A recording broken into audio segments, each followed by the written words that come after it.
পিয়ংইয়ংয়ের ষড়যন্ত্র ঠেকাতে সেনাদের সতর্ক থাকার আহ্বান দক্ষিণ কোরিয়ার ভারপ্রাপ্ত প্রেসিডেন্টের। ইউলের অভিশংসনে সিওল সহ বিভিন্ন জায়গায় জনতার উল্লাস। অনুদানের বিনিময়ে ট্রাম্প প্রশাসনে পদ বাগিয়ে নিচ্ছেন ধনকুবেররা, খবর সিএনএনের। মানহানির মামলায় এবিসি নিউজের সঙ্গে $1.5 কোটি সমঝোতা নতুন প্রেসিডেন্টের।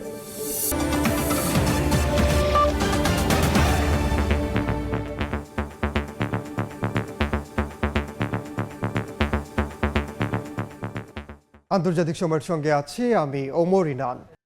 মাত্র 5 ঘন্টায় সিরিয়ার সামরিক ঘাঁটি লক্ষ্য করে 61টি ক্ষেপণাস্ত্র হামলা চালিয়েছে ইসরায়েল। ধ্বংস করা হয়েছে দেশটির দক্ষিণাঞ্চলের রাস্তাঘাট, বৈদ্যুতিক লাইন সহ নানা স্থাপনা। এ বিষয়ে প্রতিবেদন প্রকাশ করেছে যুদ্ধ পর্যবেক্ষণ সংস্থা।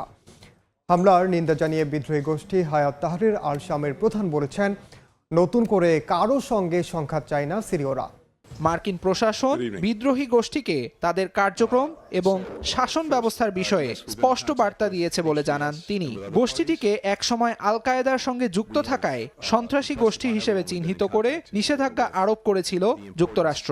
We've been in contact with HTS and with other parties, and we've also shared the principles that I just laid out for our ongoing support, principles again that have now been adopted by countries throughout the region and well beyond.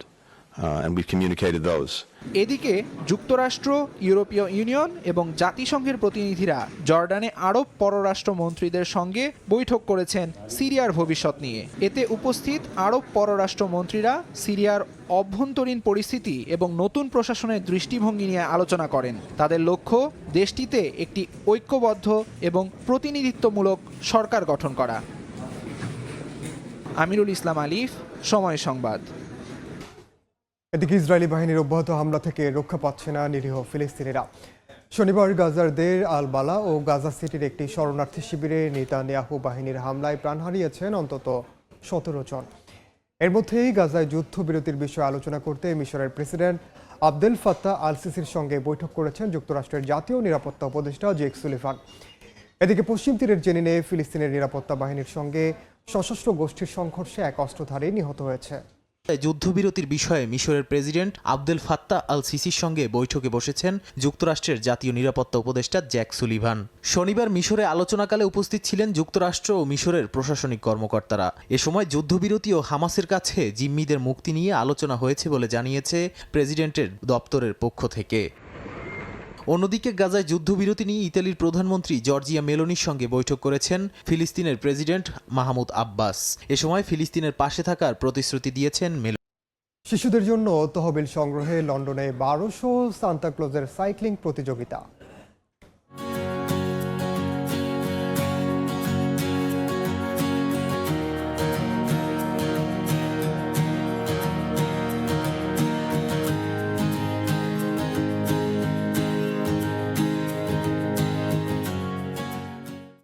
ব্যতিক্রমী এই উদ্যোগের খবর থাকছে সংবাদের শেষাংশে।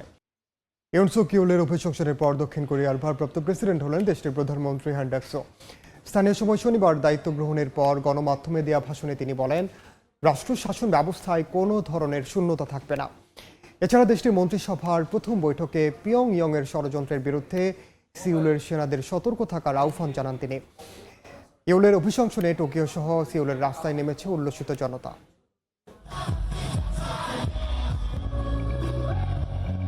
হাতে পতাকা ও president বিরোধী ব্যানারে উল্লাস করছেন হাজার হাজার জনতা। কেউ কেউ হাসলেও অনেকের চোখেই ছিল আনন্দাশ্রু। স্লোগানে স্লোগানে রব উঠছে, গ্রেপ্তার করা হোক ইয়োলকে। স্থানীয় সময় শনিবার সিওলের পার্লামেন্টে দ্বিতীয় দফায় ভোটাভুটির মাধ্যমে প্রেসিডেন্ট ইউন সুক ইয়োলের অভিশংসনের পর এভাবেই রাস্তায় নামে উল্লসিত জনতার ঢল।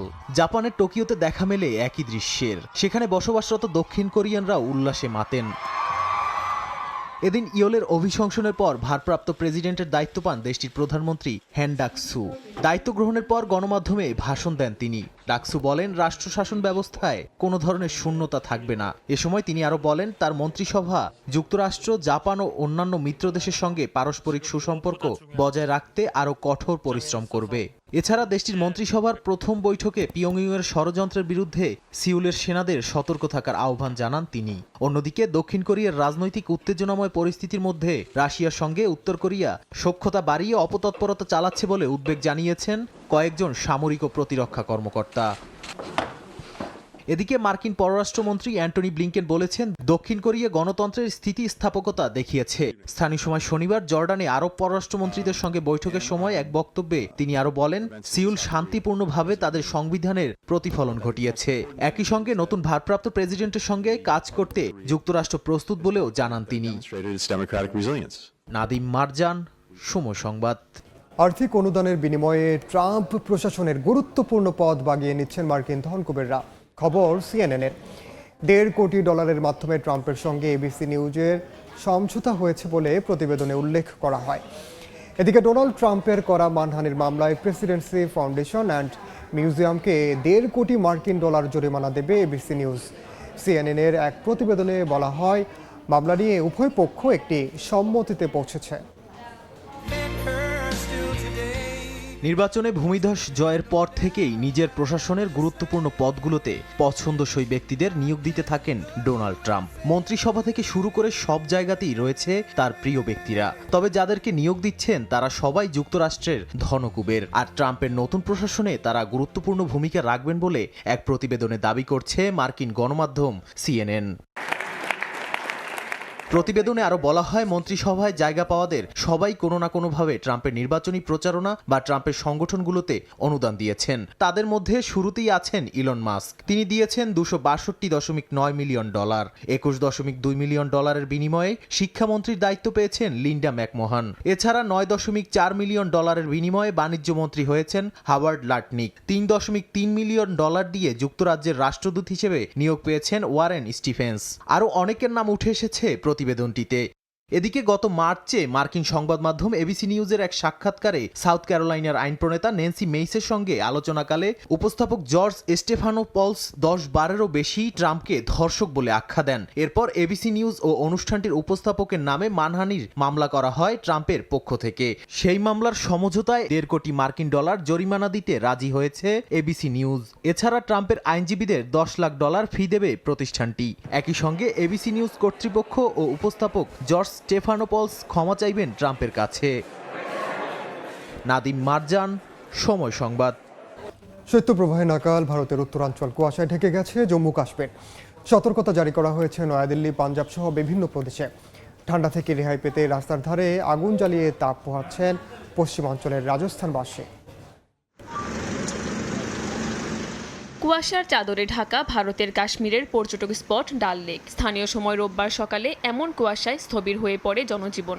শৈত্যপ্রবাহে জুবুথুবু হয়ে পড়েন উত্তরাঞ্চলের বাসিন্দারা। এই মুহূর্তে তাপমাত্রা নেমেছে -4 ডিগ্রি সেলসিয়াসে। আমরা উলের তৈরি পোশাক পরছি, কারণ মানুষ এই আবহাওয়ায় অনেক বেশি অসুস্থ হয়ে পড়ে। আমি জ্যাকেট পরে আছি, তবুও হাত জমে জমে যাচ্ছে। এ সময় মোটরসাইকেলে চলাচল করা খুবই কষ্টকর। প্রচন্ড শীত পড়েছে। বৈরী আবহাওয়ায় এরই মধ্যে নয়াদিল্লি, উত্তরপ্রদেশ, পাঞ্জাব সহ দেশটির বেশ কয়েকটি রাজ্যে সতর্কতা জারি করেছে আবহাওয়া বিভাগ। এ সময় শিশু ও বয়স্কদের সাবধানে থাকার পরামর্শ দিয়েছেন স্থানীয় চিকিৎসকরা। এদিকে প্রচণ্ড ঠান্ডা থেকে রেহাই পেতে রাস্তার ধারে আগুন জ্বালিয়ে তাপ পোহাচ্ছেন পশ্চিমাঞ্চলের রাজস্থানবাসী। গরম পানীয় পান করে শরীর উষ্ণ রাখার চেষ্টা করছেন তারা। কাকুলি আখতার, সময় সংবাদ। ডেনমার্ক ও সুইডেনের সেন্ট লুসিয়া ডে উপলক্ষে আয়োজন করা হয়েছে বর্ণিল আলোর উৎসব। সুসজ্জিত নৌকা খালে ভাসিয়ে দিবসটি উদযাপন করেন ডেনমার্কবাসী। সুইডেনে মোমবাতি হাতে সুইমিং পুলে নেমে দলগত উপস্থাপনা পরিবেশন করেন একদল সাঁতারু। দেখে মনে হয় যেন নদীর বুকে টিম টিম করে জ্বলছে হাজারো প্রদীপ। আদতে সোনালি বাতিতে অন্তত 400 নৌকা সাজিয়ে ডেনমার্কের রাজধানী কোপেনহেগেনের খালগুলোতে ভাসিয়ে দিয়েছেন শহরটির বাসিন্দারা। গলা মিলিয়ে গান গাইতে গাইতে আলোয় সুসজ্জিত নৌকায় চেপে শহরের আশেপাশে ঘুরে বেড়াচ্ছেন তারা। রোমান সাম্রাজ্যে নিপীড়নের শিকার হয়ে মৃত্যুবরণকারী খ্রিস্টান সেন্ট লুসির স্মরণে এই মনোরম অনুষ্ঠানের আয়োজন করা হয়। মনোমুগ্ধকর এই আয়োজনে অংশ নিতে সারা দেশ থেকে ছুটে যান হাজারো মানুষ, উপভোগ করেন মনোরম দৃশ্য। অনেকে আবার কুচকাওয়াজেও অংশ নেন। নৌকা চালানোর সময় অনেকের মাথাতেই নকল মোমবাতি দিয়ে সেন্ট লুসিয়ার মুকুটের আদলে তৈরি মুকুট দেখা যায়। I think just the whole atmosphere is very cozy and also very magical in a way. Just all the lights reflecting in the water and in I don't know what these are called, but like the different sparklings everywhere and yeah.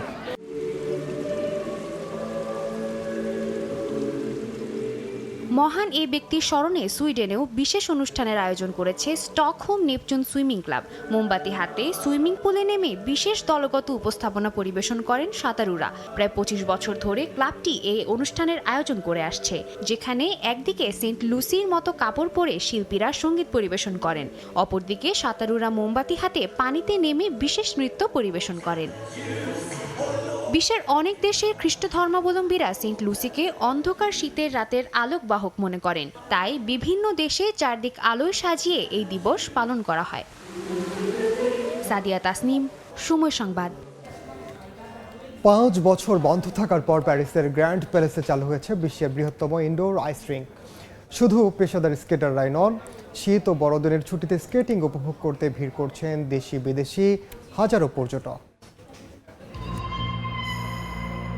শনিবার প্যারিসের ঐতিহাসিক grand প্যালেসে আনুষ্ঠানিকভাবে চালু হয়েছে 32,000 square ফিটের এক আইস rink. বিশ্বের সবচেয়ে বড় ইনডোর আইস রিঙ্কটি পুনরায় চালু হওয়ায় উচ্ছ্বসিত স্থানীয়রা।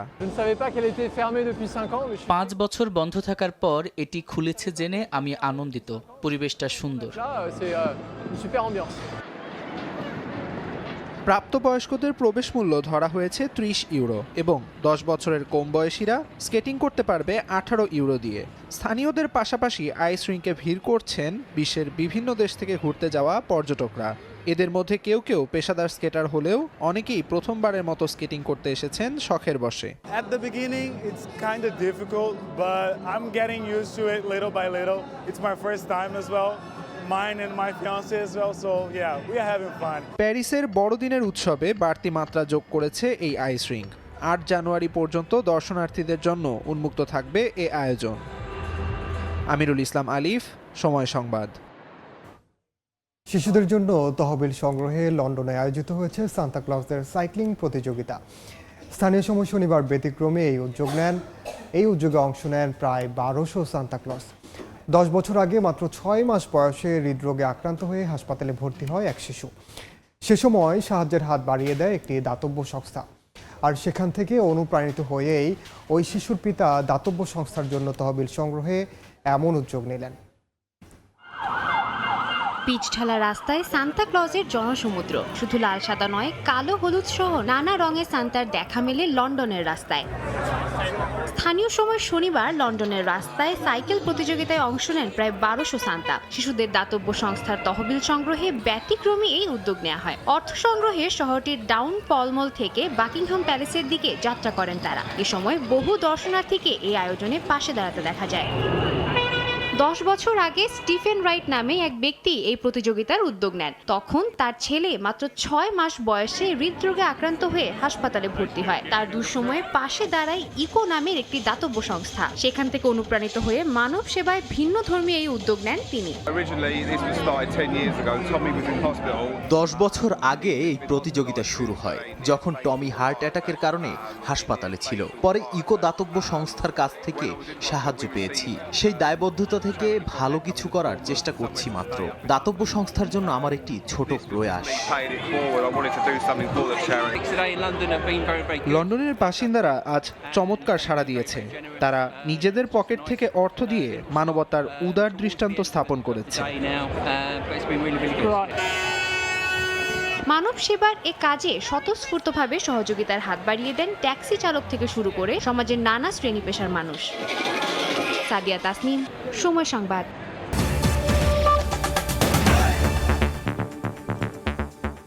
এই ছিল আন্তর্জাতিক সময়ের সঙ্গে থাকুন সময়।